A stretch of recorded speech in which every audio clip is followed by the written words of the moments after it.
We're about to dive into one of the greatest maritime mysteries of all time.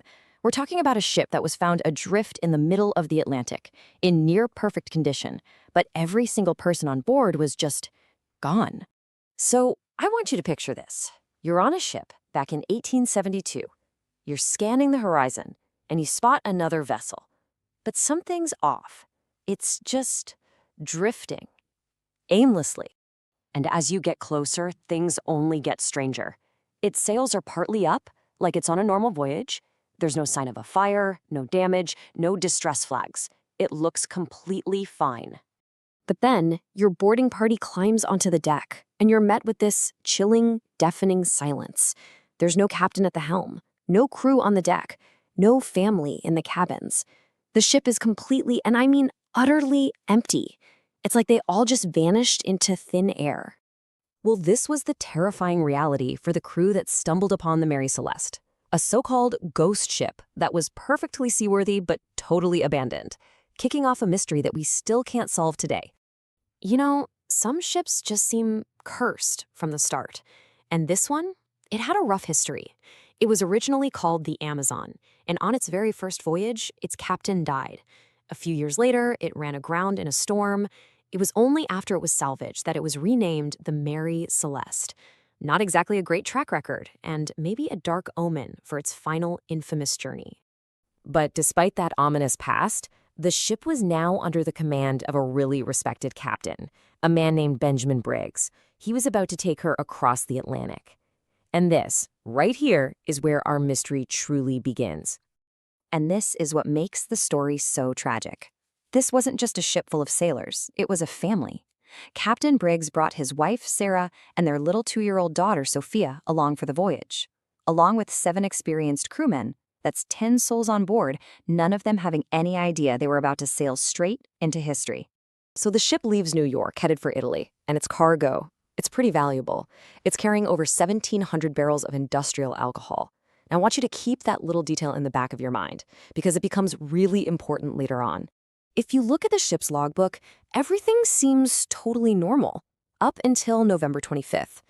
The last entry notes their position near the Azores Islands.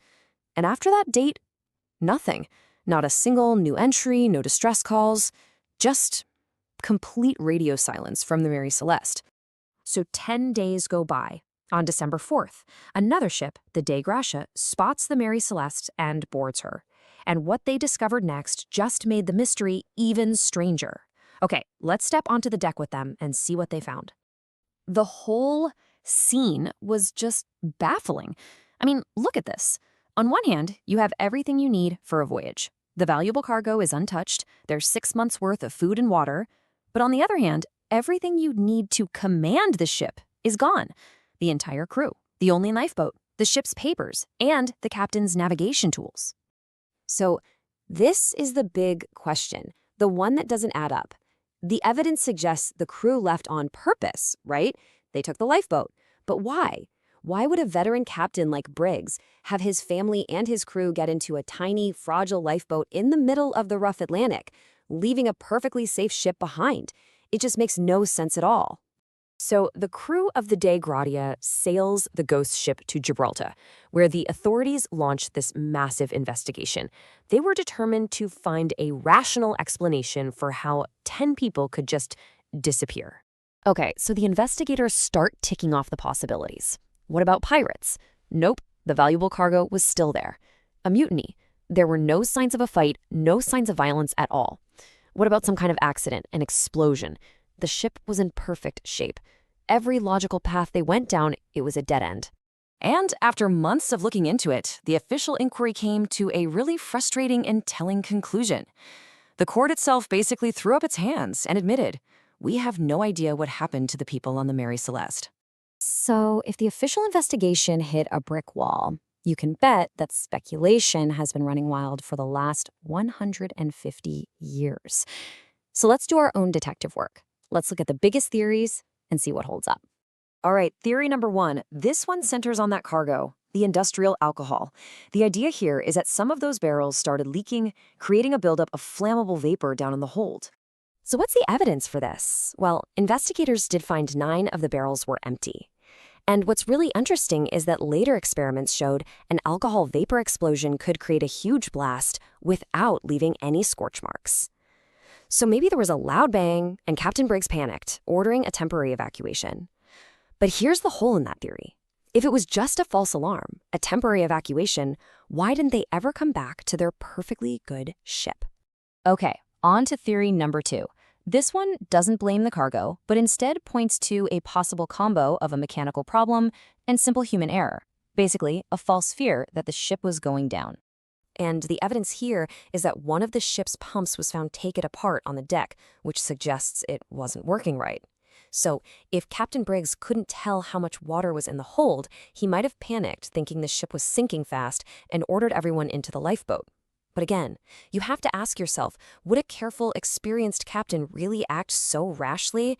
And even if they did, how did they get so far away from their own ship that they couldn't get back? And of course, with a mystery this famous, you get the really wild theories. People have suggested everything from giant sea monsters and pirates to, yes, even alien abductions. But it is so important to point out that there is absolutely zero evidence, none, to back up any of these claims. And so, after all the official investigations, after all the plausible theories, and all the wild speculation, we're left right back where we started. More than a century and a half later, the fate of Captain Briggs, his wife, his little daughter, and his 7 crewmen remains a total, complete mystery. This slide, this number, it says it all. 0. That is the number of bodies that have ever been found. It's the amount of wreckage from the lifeboat ever discovered. 10 people just sailed out into the Atlantic and simply ceased to exist.